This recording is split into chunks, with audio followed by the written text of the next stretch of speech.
All right, as folks are still walking in, we should get started. Good afternoon, everyone. Thanks for joining us in the seventh version of the Build for Her forum. Today, we are going to talk about the intricacies and potential pathways of to scale women-focused fintech in the Bharat market. To do so, today we are joined by Ajaita Shah, who is the CEO and founder of Frontier Markets. Before I hand over to Ajaita, just going over the house rules. Ajita will speak for about 20 minutes, after which we will open the floor for questions and responses. If you do have questions while Ajita is speaking, you can either, or once she's done speaking, you can either raise your hands or park your question in the chat window. That's about it. With that, Ajita, over to you. First of all, let me just say Happy New Year to everyone. And thank you, and Sakrat, and Lodi, and Pongal, and all the things, because this is what makes us all of us proud. I ironically flew in after celebrating in the evening to Geneva, getting ready for Davos. But I was so excited about this opportunity to really truly engage with like-minded organizations and founders such as yourself, and celebrate the fact that we've been at this with an intention of really looking at driving scale and systems in a really big way. For me, the most important thing is the opportunity. So I would say, like, I again would love to say a shout out to IMA, honestly, because you guys have been our champions for like 4 or 5 years. We never knew what it would mean to be a tech platform, to think about where fintech and lives work. So thank you for all of this. So very quickly, as Trisha has mentioned, I will walk through who we are, what we do, our journey, but also take a step back, because I think a lot of people in this group are probably coming in from a microfinance background in general, maybe, or maybe not, or wanting to be in a microfinance background. That's my background. Like, I spent like 10 years focusing on the microfinance sector, and then I moved into what Frontier Markets is, and you'll see where the evolution lies. So yeah, next slide, please. Yeah. So I'll walk you through a couple of slides, okay? Like, a couple of slides, but I'm more excited about the engagement. I think most of us know this stuff, right? So like everyone on this call will say that, like, for me, the evolution was interesting on the left-hand side versus the right-hand side. So left-hand side, I would have said 100 million women who are making stuff in rural India, et cetera, as an SHE woman that deserves access to finance. Evolution in terms of the work that we're focused on now has been about the businesses. So women running tailoring shops or cosmetic shops or CSEs or like anything brick and mortar has become the 15.7 million, I think, gap that I've decided to focus on. But the ultimate vision of FM has not changed, which has been the 800 million people gap, right? Tier 5, tier 6, tier 7, tier 5, tier 6, tier 4. Again, I think most people in this audience would know what I'm talking about, is that true rural last mile, right? Of people like running in like households or villages of the size of maybe 100 to maybe 500 to maybe 1,000. Not what everyone calls rural India, which is tier 1, tier 2, and tier 3. Yeah. So truly last mile, but understanding that there's 800 million people there. Next slide, please. And we know the problem. We know the problem is access gap and challenge. Something happened in the evolution and in the way that I want to present what I'm going to be talking about today, is that, like, this is my vision statement now. This is a journey, just so you know. It's a journey, but the journey statement is, how can we ensure that people don't have to walk more than 15 minutes to get access to everything that they need in their lives? And who's the right person? And that's the what, right? That's the what. And the how is what we get into, right? So the how, Nini, next slide. The how देखता हूँ यार, अभी is पता through नहीं। women. We ठीक है। believe it's through women. Sandeep, if you can just, yeah, thanks. We believe it's through women. The how is how, if we want to believe a vision, कि कोई भी गांव में किसी को भी है ना 15 मिनट से ज्यादा चलने की जरूरत नहीं पड़ेगी ताकि उनकी सारी जरूरतें हो जाएंगी, उनकी सारे सारी चीजें हो जाएंगी उनके लिए, राइट? लाइक सरल जीवन कैसे लेके आते हैं, that was the idea. We realized the conduit was going to be through women. So we today as frontier markets have built a network of women that are powerful, that are becoming the conduit of services that reach the rural market in a certain scale. Next slide, please. So this is the how. How does it happen? We've been really partnering with like SAGs, women's networks, MFIs, other, I think like even digital Saki initiatives, this and that. We realized ki aaj na, like the big learning was that ki, ultimately, like you can be a tailor, you can be a cosmetic company, you could be a banking Saki, you could be a financial service provider. For you to earn enough money, either you have access to like 10,000 customers, or you are able to get deep, multifold like service revenue, honestly speaking. And I think what we realized also, understanding in terms of who women are in the last 20 years, no one wants to travel more than 15 minutes in the thesis of what we've created, such that we designed a model where can this one woman who we map, enroll, and induct provide like multifaceted services, right? Whether it's in finance, whether it's in health and well-being, whether it's in climate agri inputs, whether it's consumer durables, etc. But one-stop shop solution. Could she then deal with her pain points, right? Of not having enough hours in the day, also having a brick and mortar, trying to understand her reputation in terms of her family and her community and her villages that she lives in, but then actually build it in a very different way where she earns real money, but also the problem solver. What does it take? Networks. So we did. We started partnering with like state level reliable admissions. We started partnering with like SAGs. We started partnering with people to get access. So the idea of what we offer then is very basic, frankly speaking. ठीक है, digitize कर लिया. Like everyone talks about digitization in general. But imagine like you're a fintech, ag tech, health tech, financial literacy tech solution, etc. Do you honestly imagine these kind of people ever taking 70 apps on their phone? The answer is hell no. It's never going to happen, right? We became the multi-platform. So we now offer obviously e-commerce operations, but we also do data collection because we believe that innovation and design is really important. And then marketing, like multi-fold, reaching still the same intent of last mile. A lot of our partners and people in the past or the sector has always thought that livelihood was going to be about women selling things to the larger market. We are saying no, rural India is a market in itself, right? And how do we serve it more effectively? So that's where we've been. So next slide. I think the tech is really important, and this is why I'm so excited about having a conversation with everyone that's on this call, because we created this. I mean, we've been around for 12 years.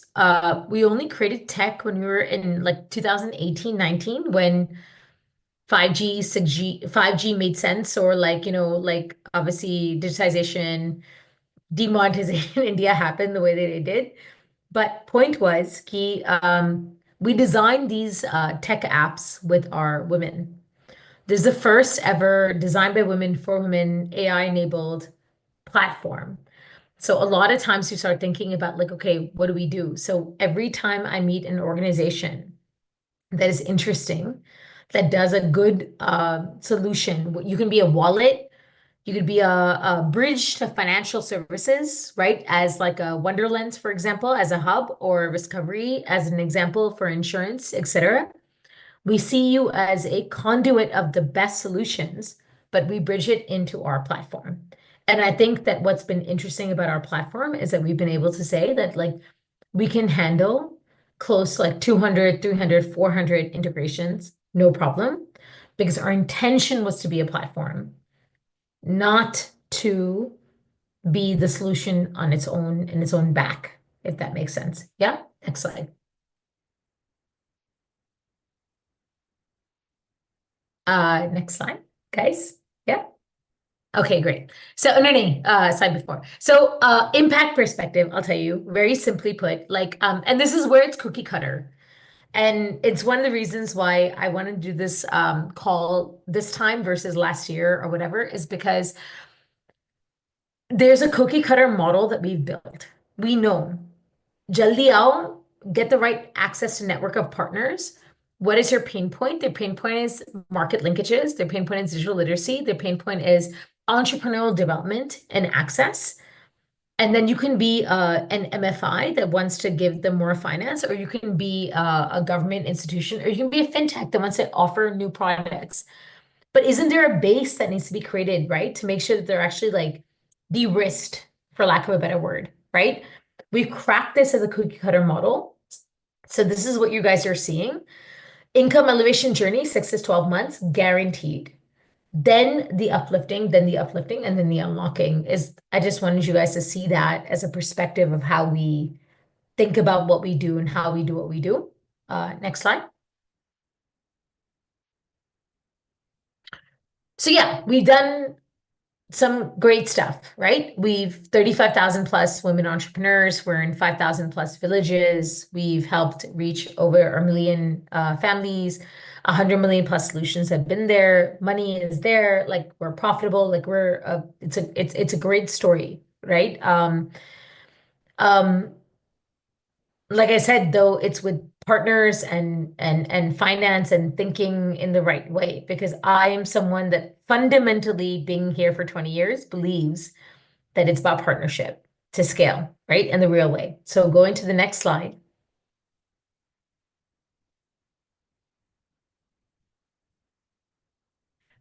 Next slide. You get to see our team. We're awesome. We're amazing people. It's an awesome team. But I think it's more about the model. I think a lot of people on this call today are also thinking about how to navigate what this sector is about, right? What is blended finance? What is catalytic capital? What is like taking advantage of CSR versus equity versus impact investing, blah, blah, blah.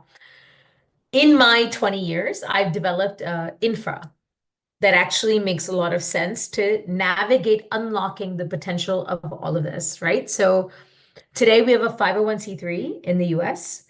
We have an Indian NGO that cannot do FCRA, but it's okay because the for-profit, as many of you know on this call, would like be able to leverage the for-profit side of like grant funding.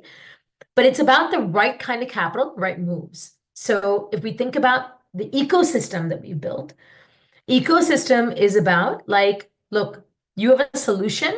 You could be a fintech, ag tech, health tech, et cetera, et cetera. You fit in the market revenue side.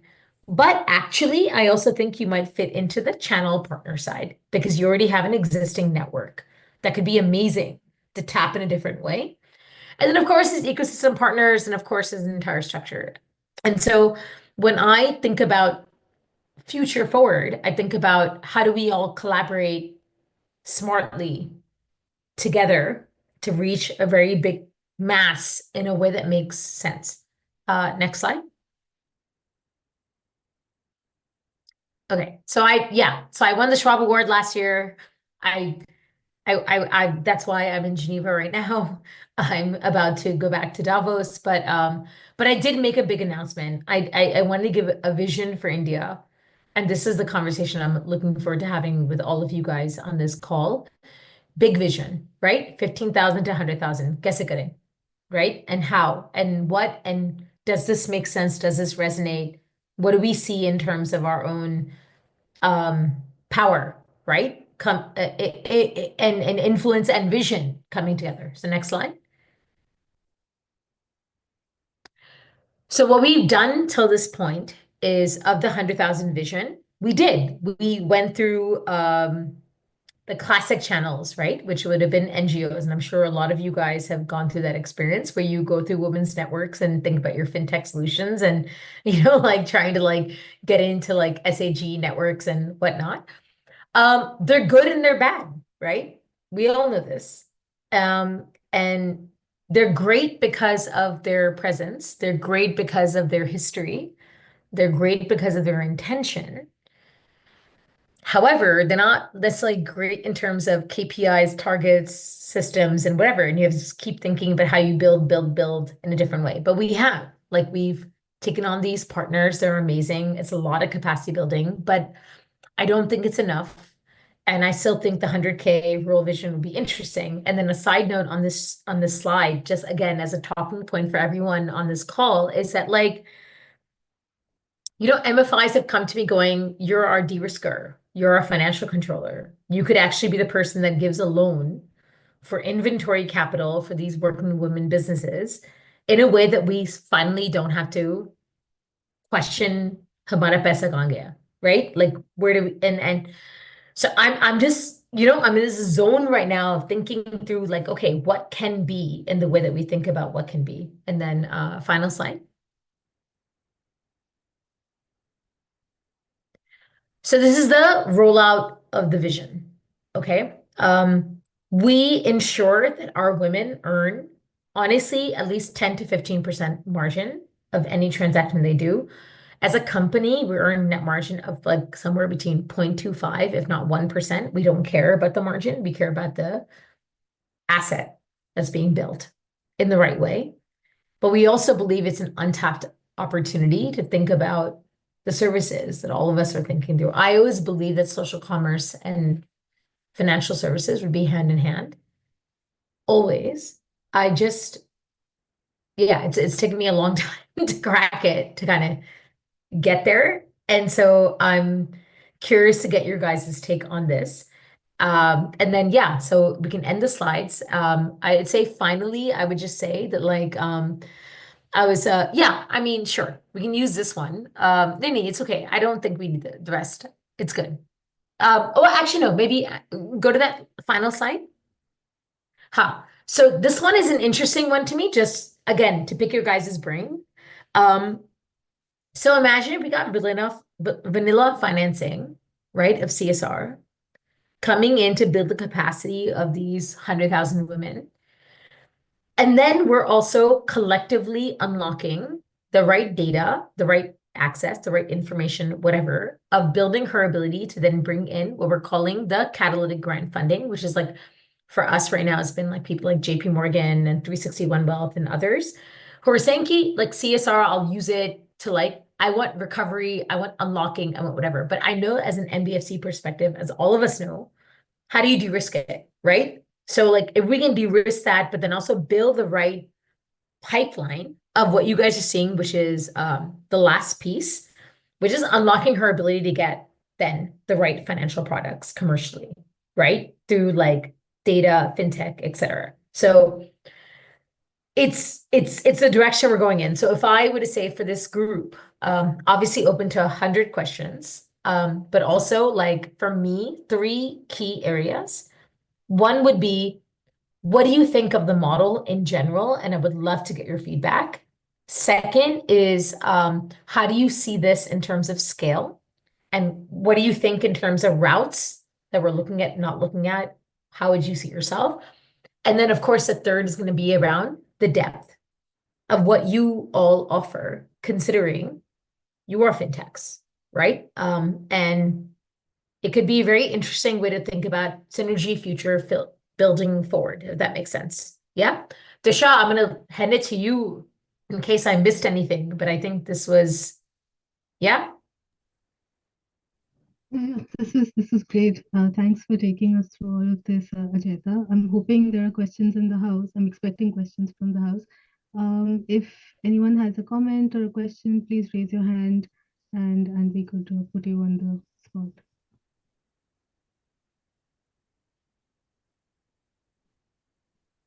So maybe while others formulate their thoughts, Ajaita, maybe I could get started with a question. I was wondering that on your slide of the kind of partners that you have taken on, I see that there's huge diversity in the types of organizations and entities that you're working with. For maybe an early founder, if you had to give some insights on how to build partnerships across different types of organizations, are there any specific pointers that you could provide?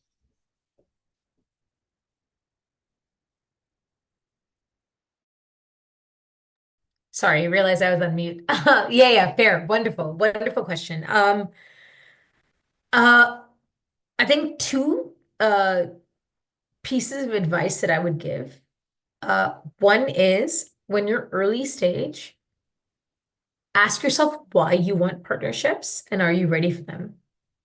Because I think it's really important to recognize that anyone on that list is demanding, and you need to be very clear about what you're giving versus what you're getting and why you're getting into that partnership in the first place. So I would say that, like, for a startup, honestly speaking, like, I would say don't do it.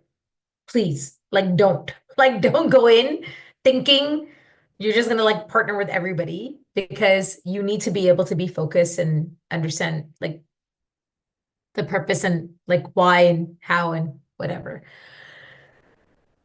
But if you are, and I would say what you are is, in my mind, the tool is humility and acceptance that like you cannot be everything, right? So like when I set up Frontier Markets as a last mile distribution company, in theory, I should have been the logistics.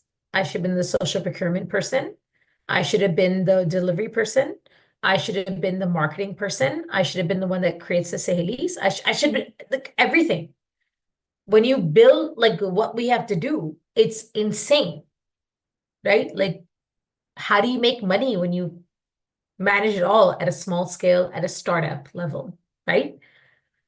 So the argument I would say is that in between, you might do it all early on, just so you understand it well. So you know how to deal with logistics, you know how to deal with procurement, like you know them enough, right? To then have an intention to create a partnership. But partnership ultimately means that you have to have a certain level, a certain scale, and you have to have a certain confidence that you're okay with passing the baton. I hope that answers your question. Yeah? Yeah, Yeah, thanks. cool. Yeah. Any other comments, questions? Please feel free to come in.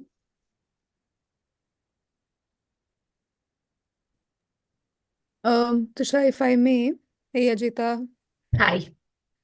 So you're saying the model is that you would have it's a philanthropic capital which is primarily deployed towards network building and capacity building of the Sahelis that you bring on board. Then there is perhaps capital available and productive capital available for them, and then this creates um, some kind of a self-growing ecosystem which expands because you've one equipped the women and that you've provided them Mm, the sort of arsenal to be able to build what they want to build out, and then this mm. could continue to grow. Is that what you're saying? I mean, So no, I just want to clarify, right? So that's the operational capital level. As a right, company, we're equity invested, we're a right, for-profit business, of and we course, do what we do, right? So I think that whether it's equity or whether it's grant, let's just put the capital aside for a second because we're all businesses, obviously, on this call, right? Like that care about impact, yeah, right? So I would say that like just differentiate between the, so this slide, if you can go to that journey slide of the woman, like that's like honestly, Supriya, like the easiest unit economics of a single person journey. Okay. So where I know key 6 to 12 months is going to be risky capital. Let's call it equity, let's call it grant, let's call whatever the hell we want to call it, right? But it's risky capital to build a system to demonstrate her ability to unlock capital.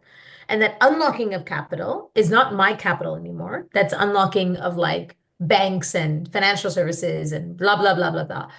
But I benefit because mere samane, like it's my stuff, right? That she's actually pushing in a big way. And then she full-fledgedly comes to another level of growth, right? So as a company, our 6 to 12 months is the most critical moment of who are we identifying? How are we understanding they're going to be a right fit? Do we understand our model? And do we understand the capital can be a mixed system, right? It could be, but the point is that in my 20 years, honestly speaking, anyone that tells me that a woman can earn of this caliber, right? Of this genre of like tier 6, tier 5, like women married at the age of 14, like, 25 today with 3 kids, et cetera, the SAG world. If anyone tells me today they go, nahi, 6 mahine mein it'll be fine. It's bakwas, right? 20 saal ho gaye. Like, I'm like, no, no, no, no. Like, no. So we know that it's worth that investment, but the ROI of what you're seeing from what we're presenting is what we're saying is powerful, right? So based on that, you go, "Ki theek hai, like, am I going to get equity investment for working capital to scale, right? To like my whatever, 15,000 to 100,000, whatever, knowing it's going to take, no matter what, as you've seen from the graph, 3 years for true commercial financial return. But in 18 months, true impact return. And in 12 months, true sustainability. And that's where the capital piece becomes interesting, right? Like, how well do you know who you're raising from? Why are you scaling? And where are you scaling? I mean, Tusha knows this really well. Like, I mean, I've been a darling of the space for a very long time, but I've been around for a very long time. And I can be honest with you, I've made a lot of mistakes. And in my mistakes, I think the biggest mistake was I tried to scale too fast. Not knowing or not understanding what I'm sharing with you guys right now. Let's accept this. If we can take a minute and accept nothing you can do in your innovation, I'm sorry, is going to change this reality of the uptake of a woman who systemically has been denied any access of life to become who she needs to be. Correct? Ab nahi kar sakte yaar. How are you going to change 100 years of systemic changes? It's not going to happen. It takes money. It takes an investment. It's just a reality. Now, can we accept that reality and then think through how do we finance it? How do we build a story? What is our intervention doing that guarantees a very strong ROI? Yeah? Absolutely. This, Yeah. I mean, makes sense. I have a follow-up question. Please. Could you lend a little more color to the personas of women that The are, women that we're working with. Yeah.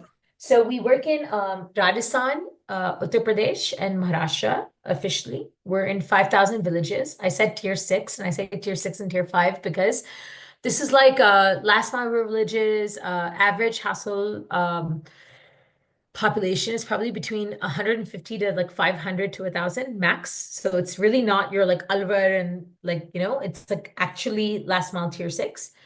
Profile of the women, all are like 80% are part of the SAG infrastructure. So like less than $3 a day kind of structure system. Smartphone penetration, I would say, is like 1 maybe now in per household maximum, but it's usually on her hands. Internet connectivity is about 80%, I would say, 4G things. So we work with like Geo and stuff. But my niche was the deeper data point was the 15.7 million which has been our big pivot for the last 2 years, which was the 15 points. So of that entire group, right, of the 100 million, 15.7 million are women that are actually running a brick and mortar something, right? Silai ka kaam kar raha hai, cosmetics ka kaam kar raha hai, like they're, like CSC, they're digital banking sakhis, they're kiranas, whatever. But again, what is their pain point? Come from the same profile of the 100 million on the SAG side, never got formal financing for working capital to build their business, do not have digital literacy whatsoever. Again, married at the age of 14. Like today, I'm so excited because we have 40,000 women today that have helped 200,000 girls go to private education, right? Because their moms are like, oh, I get it. Make money on your own foot, right? Like do your thing. It's amazing. So, I mean, in my mind, I think the focus, the profile of the community that I care about is, yeah, it's intensely impactful. But at the same time, I would say, like, for all of us as social entrepreneurs, we have to think about the market as well, right? So, on the market perspective, I'm just going to add that point that they're bloody game changers. They're the best like advertisers, marketeers, like customer insight generators. Like it's kind of mind-boggling the kind of thing that you can do with these women that are powerful in a different way. So I hope that answers your question. It does. Thanks. Yeah, great. Right. I'm going to sneak in another question, Ajaita. Yeah. So what I see, so your pathway to scale is, or your vision to scale is very, very interesting. Given that you're working with women micro entrepreneurs in deeper, something that we've seen in our interactions with very early stage founders who are trying to work with female micro entrepreneurs is that they tend to think, or I don't know whether this is a trap or a fallacy, or maybe just the natural, consequence. They tend to think that in order to scale their services, they need to get into capacity building of women at the last mile, entrepreneurial capacity building. Has that been a concern for you as well? Or how have Let you me navigated just that? reflect. Let me just reflect on your question just to make sure I understand. So you're saying that like, okay, so let's use an example. Give me an example. Give me an example of a company and let me just like think it through in terms of what their head is. So, for instance, someone that is trying to build out a network of female last mile agents that offer services like your last mile, your basic banking services or cash in cash out services, and on top of that, also maybe a plethora of similar to what you do, where you have a platform where FMCG goods or So yeah, gold. so they're saying that in order for them to tap the network Yes. of women's networks, they have to also invest in capacity building, et cetera, to make sure that they're ready to be able to unlock their services Yes, as a and company. Yeah. yeah, so they think that the women, while they may come onto the platform and make a few sales, that soon lose interest and they wouldn't know. So the deep Yeah, skill yeah. So part is this is what I call entrepreneurial development, and I agree with this. Like, I think a challenge has been with most of the fintechs that I've also witnessed, and a lot of other even microfinance organizations and stuff, has been that like, um, what happens is we think the entry point is enough. I've offered a product, I've offered a service, I've offered an opportunity. This is good for you. I will give my basic level of training, and therefore you should be able to transact. But to the point that you made, Trisha, which I think is really important, which is the active ratio and the retention ratio, which is huge, right? It takes handholding. It takes capacity building, it takes handholding. And the question that I think all of us have to ask is when we're a single vertical solution provider, right? So the example that you gave us, like a digital banking service provider, like let's be clear, like what kind of margins are we talking about? We're talking about 0.25% margins as like a distributor. We're talking about like maybe 1% for like the entrepreneur.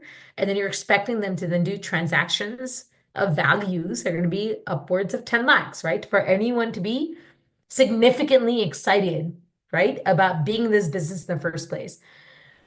How do you get that person to be significantly excited to be in that business? And so I think that for me, so one is, yes, hand-holding capacity building is critical because a lot of times what happens, even if you're a digital banking company, I'm not going to name the name of our partner, but like I'll tell you, like they had like 100 other products.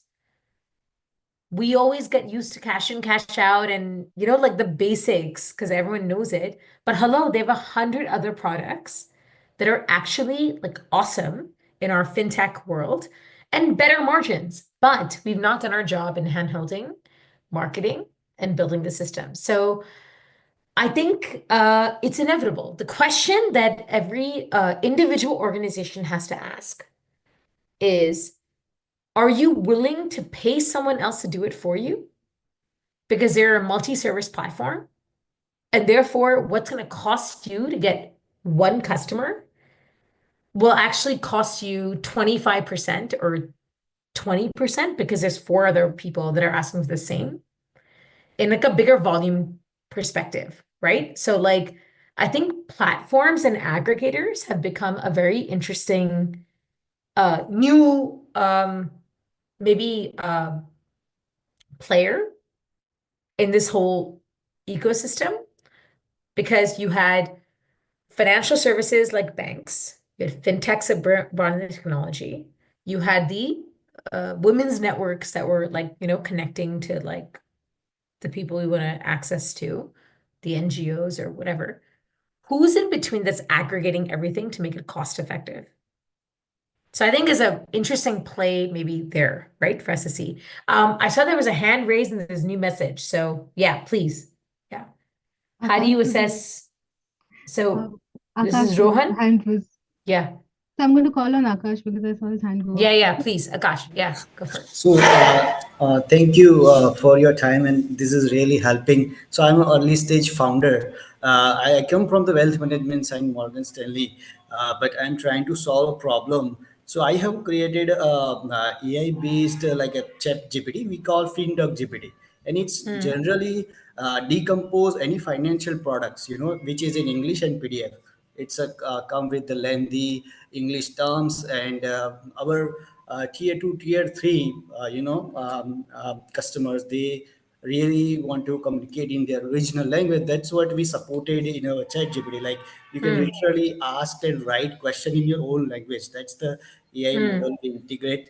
So currently I have received interest from businesses. I'm working with the banks and I'm working with the other BFSI firms to integrate my model into their website. But how do you see my problem? Yeah. Okay, so let me just make sure I understand what you're doing. So basically you've used ChatGPT to better guide ChatGPT in a way to make sure that on a specific area that you are the expert of in terms of businesses and et cetera, it's able Loan to and insurance. respond more effectively, correct? Yes, And that's your yeah. we use the LLM models specifically on loan and insurance. We heavily train that models, and it comes with the insights that you should not miss in the loan and So what's insurance. your what's your what's your reach right now? So we have just released in December MVP, and Okay. currently we have one pilot project with a very big firm. We have just received recently, but we Yeah. are very So early stage. Akash, I would say very straightforward. I would say that like, look, um,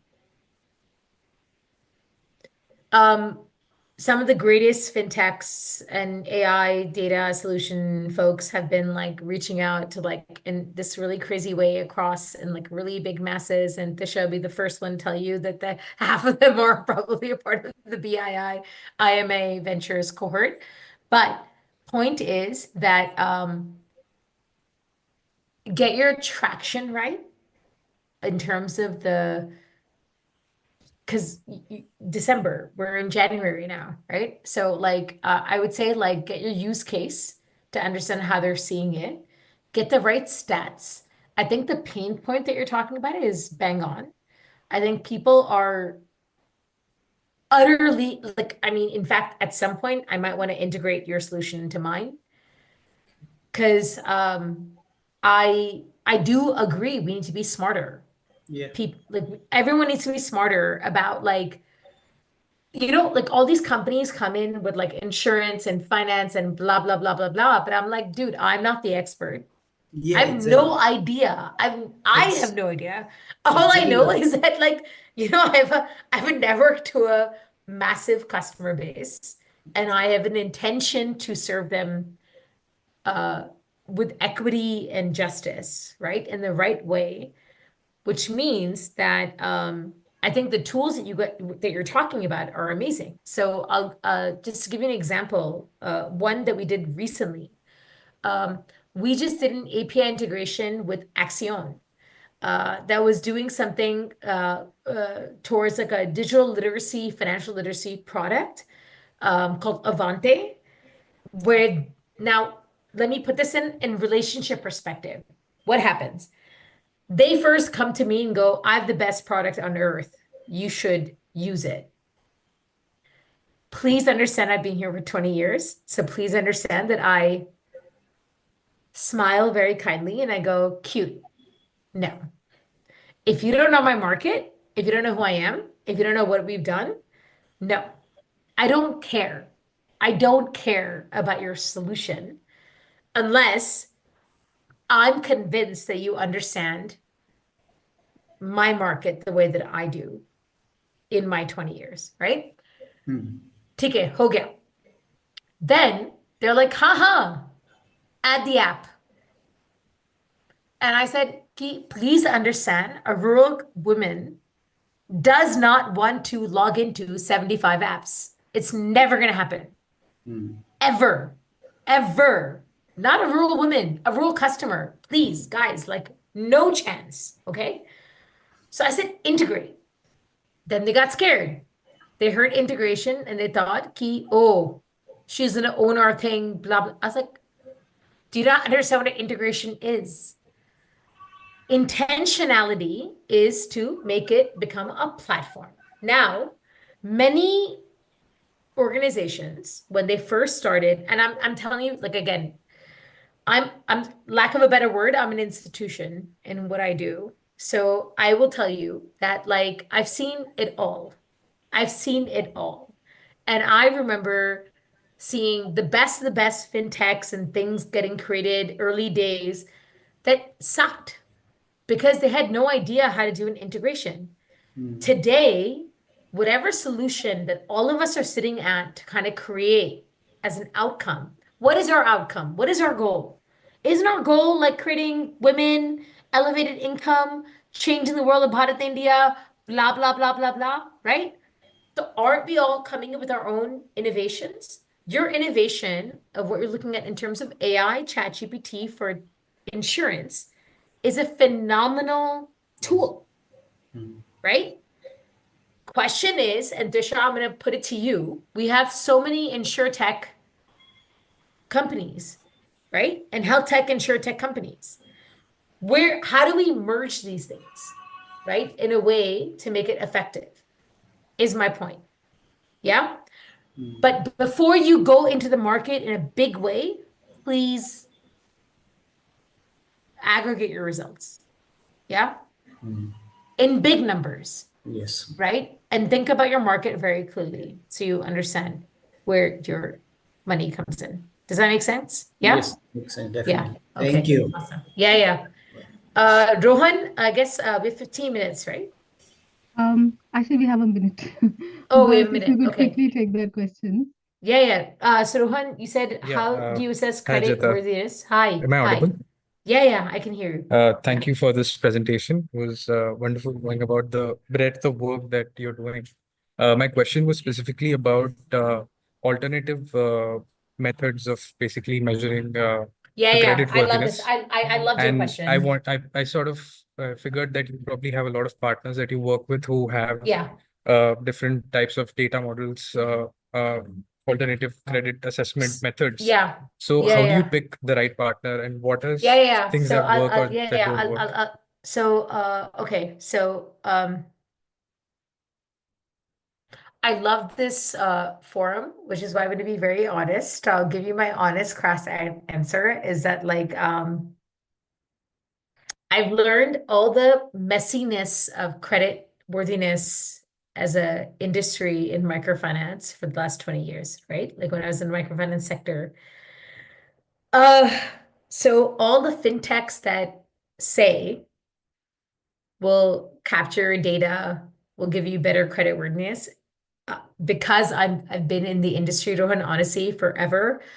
All my favorite people are still my favorite people. Like I'm like still stupidly connected to the microfinance sector. And I'll tell you, every microfinance institution honestly is pissed about this random data that comes in of credit worthiness because it does not kill the KYC risk. It does not kill the loan utilization risk. And for me, that was the big one. So when I decided to get involved in the way that I have, it was amazing to kind of hear from like the financial institutions going, yeah, you might be the solver of going that if she's taking 15,000, yeah, 20,000 rupees to do working capital in her shop, you will ensure it happens because she's taking that money from you and you're building her market and like building her business. Versus when what I've seen and what all of us have seen is ki, yeah, I have a shop. This is my legitimacy. This is my application. Ye ho gaya. I want the working capital for 50,000 rupees. Pata chala that like, beti ki shaadi hai, bangles kharid liye, right? And you cannot track that because of RBI regulations, because of tech regulations. There's like a lot of regulatory challenges.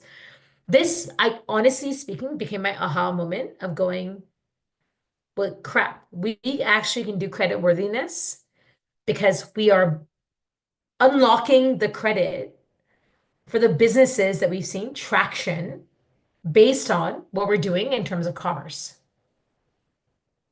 right? So our tech is actually giving us that traction, giving us that ability. Look, we're like I'm going, yep, done. Uh, then, but as you, the alternative data points, the data points that I've seen in other fintechs and stuff, like I don't agree with them. I think they're stupid. Like there was a company in I think Africa that was like, oh, based on the number of phone calls she makes to different people determines her credit worthiness. And I thought that was the stupidest thing I've ever heard because in India, if a woman is on the phone for too long, she's having an affair and her husband's gonna beat her up. So like it's just dumb, right? Like it's just dumb. So like I just feel like so I'll tell you, like I'm on it now. What I'm excited about, and I'm hoping this group we can collaborate a little bit more. I'm excited about going, what should be those data points that are more relevant? Now, in a microfinance perspective, I would say it's KYC still, but it's loan utilization. Most important loan utilization, right? And so we've unlocked like what, I don't know, $10 million worth of like finance to rural women, but because we were able to go, ki ha, would you like she's gonna spend it on cash in, cash out, digital banking services. She needs a wallet. She's gonna spend it on e-commerce or working capital, blah, blah, blah. And she's buying it from us. We had full control. We became the FC, the finance controller, in a way that I didn't realize was needed. You know what I mean? Like, so some of these like ag finance or like microfinance or like, I realized that like none of these guys actually do what is the course. And then who does enterprise development otherwise? Who does it? NGOs. Are they good at enterprise development? Honestly, guys, honest conversation, the answer is no. They suck at it because they are phenomenal at the base. Phenomenal, right? Getting that movement, getting those women in that place, getting access to those bank accounts, all of that, phenomenal. But market. Do they know how to make a woman run her kirana shop more effectively? Get access to Nykaa products and cosmetics and things and things and things and no. No. That's where the financing then comes in the bigger place. Yeah. So I loved your question. Blended work. Sorry, Ankur, you said positioning. Ajaita, I am so sorry to be cutting you off. This is such a valuable conversation. However, we have overshot the time that was assigned to I'm us. happy to leave. I'm so tired. I just landed. But So, I'm yeah. sure Ankur and again you can take that up offline. I'm sure you've met each other here. So We kind have. of We had very little time, but still Yes. so much, Ajaita. I would have loved to hear your thoughts on, what makes blending work, what kind of incentives work, what are the conditions on ground, but maybe we can take this offline. Tisha, give me like, come on, 2 seconds. Yeah, 2 seconds. Yeah, Sure. I'm like literally jet lagged until no tomorrow. So give me that. Okay, 2 seconds to answer Ankur's question because I love the question actually. Um, and I'm putting this as a position for all of us in the room as social businesses, even though India has no bloody definition of a social business and it's annoying as hell. We have the stock exchange and whatever. I'm just saying, like, cracking this. I think going back to the point that I said earlier to you, even Akash, and even to you, Supriya, actually, in terms of like money and time. So, Ankur, I would say, like, what is blended in my mind? Blended is super risky capital to build a foundation, to build a base, right? Like, you put this in perspective. Everyone goes, oh, what is your challenge to scale? I was like, listen, my challenge to scale is not that there's 1,000 governments and thousands of people that are going, ki, haha, ajao, like we want this to happen, Saheli, vision, whatever. But that risk of right partner, right model, right capacity, their ability to take on whatever system we've created, their capability is a risk.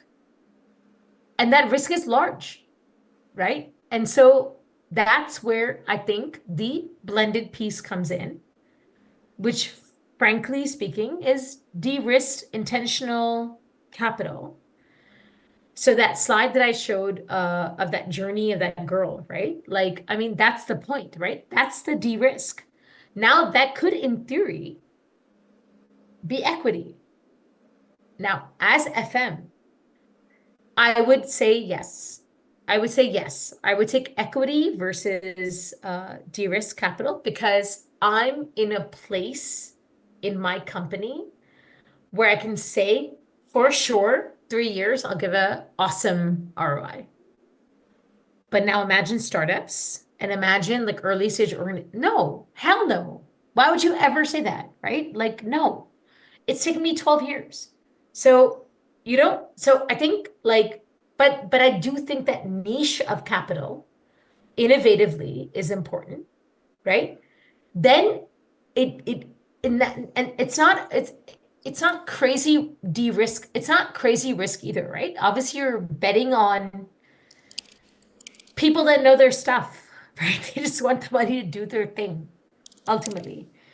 Then it goes into, I think, scale and partnership in a different way, which is then the other part of blended capital, which I would say is, yeah, you put the risk. Do you want to return or do you want to, I don't know, exponentially scale your impact in a different way? And then, of course, is the third, right? So that's my thought of blended capital, if that makes sense. But I also believe that like it's critical. Like I mean, I'm in Geneva right now. Like Davos, like this is the only thing I'm gonna talk about. Thanks. Yeah, awesome. All right, Disha, I okay. love you. Thank you so Thank much for making this thing happen. It was so wonderful to meet all of you. whoever's videos I've seen, thank you so much for your questions. Thank you so much for your presence. And generally speaking, to be continued, I guess. Yes. Great. Of course, We'll meet you've again. taken So the words Yeah. out of. Thank you so much. Yeah. Thank you so much for doing this, and wish you the very best for your Yeah. upcoming experience at Davos, and hope to have you on this forum again. Yeah. All right. Thanks, everyone. Take care. Thanks, everyone. Bye-bye. Yeah.